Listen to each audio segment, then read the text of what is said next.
Reset. 42. You don't forgive someone's character, you forgive their mistakes. Everyone has left the burial site and now it's just Chad and I. I have been looking at grave without blinking and the knot in my stomach keeps getting tighter. Life is so unfair. How can someone that had spent their entire lives hating me and treating me like I wasn't hers just take the easy way out and I have to remain living with this pain and hate? Where in God's name am I supposed to take the anger? The rage? Where is all that supposed to go? I hold my breath when I feel Chad's hands hold my waist. The tears I didn't know I had finally fallen. Every little piece in me that was still holding me together crumbles. Let it out, it's okay, he says, and that causes me to cry even more. I can't believe that she is gone just like that. I can't believe that now I have to live with all these unanswered questions. That she gets to die even without mending what she broke. He doesn't respond. Instead, he allows me to cry until I don't have any more tears to shed. I left my car home because Chad drove us here, so we drive off together, but instead of going back to the funeral house we go Lila. I honestly don't feel like eating, but I am also not in the mood to argue with him. I am sorry for your loss. I look at him. She was our mother. He shakes his head. I know. So what are you saying? I am not apologizing that she is gone, but that you have lost out on the chance to ever mend what you guys lost. I chuckle, a lone tear falling. We didn't lose anything because in the first place there was nothing to lose. We just never had any relationship whatsoever. I hope you forgive her mistakes, Beatrice. I hope you forgive her, not for her soul to rest in peace, but so you can be a better mother to Cairo. I look up. I never told him about my son. I know, she told me. I keep quiet as another tear falls. This woman learned about this son not long ago and they had a better relationship compared to anything we ever had. I wish I could apologize on her behalf for everything. I wish I could tell you how sorry she was for everything she ever did to me, but surprisingly that isn't the case. Surprisingly, she thought she was doing you a favor. I look at him wondering what he is talking about. I retrieved this from the security footage at the hospital. Let's just say that I had to pay and sleep with someone for this, but I knew something was fishy. He says, handing me his phone. What is this? He gives me his AirPods. I connect them and start playing the video.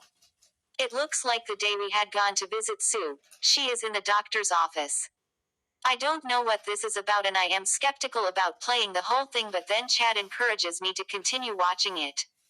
As the video continues to play, the same knot in my stomach comes back. Pieces start making sense as all the dreams I have been having since the birth of Cairo fall into place, and it hits me that they were not nightmares but fractions of a past I had lost. I remove the AirPods as the video ends and I feel this anger engulf me. I thought you had to know. So apart from hating me all my life, she had to hide this part of my life just because I lost it, right? I am sorry you have had to go through all this. No one deserves to have to live a life that you did. I need to do something. I say, standing up. What do you want to do? Come with me, Chad. I need to do this for my son. I say. He stands up too. We walk to the car and I ask for the car keys. I drive us to Chudley at the Munsanges family residence. I know they are here and not the farm because of the information Mrs. Munsange Sr. gave us to trail her husband. If by any chance things don't go as planned, please take care of my son. I say, looking at Chad just as we get out of the car. Channel. Take care of him, I say again. We walk to the front door. I knock twice before a help opens the door. Can I help you? We are here to see the Munsanges. I don't think they are expecting you. They are not. I am afraid you will have to come back another time. They are having a family meal. I push her away, but not hard enough because I didn't want her to fall.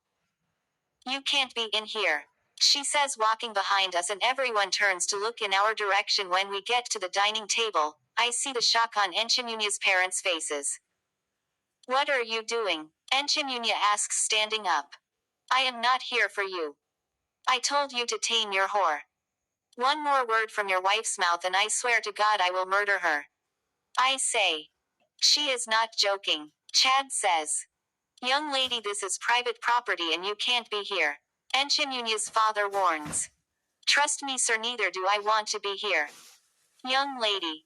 His wife holds his hand. We can talk in private. She tells me.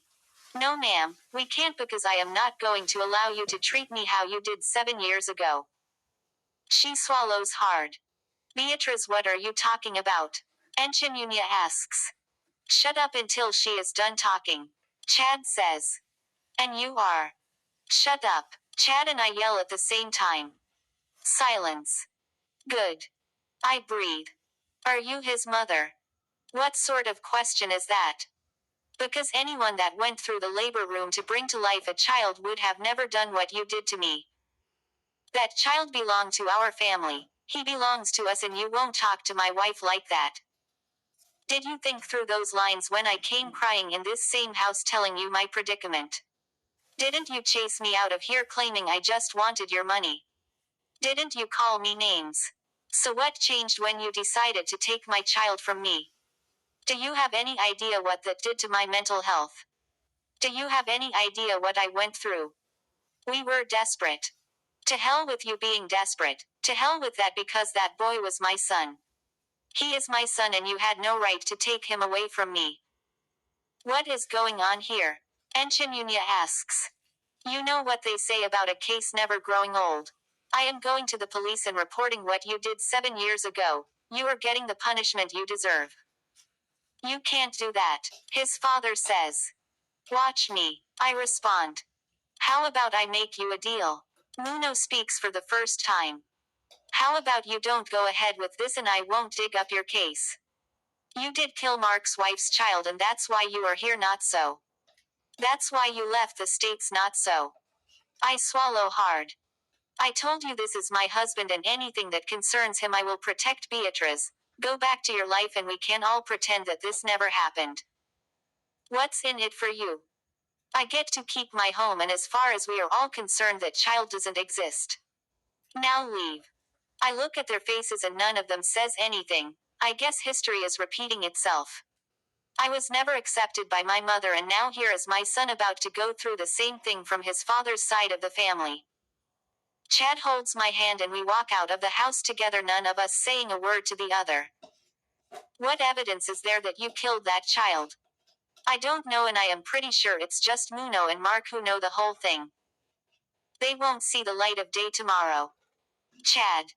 Allow me to protect you, Channel. You are my sister and I will kill for you. It's not necessary, you know. It has to be done. Your friend and author, Winnie. Hibiscus.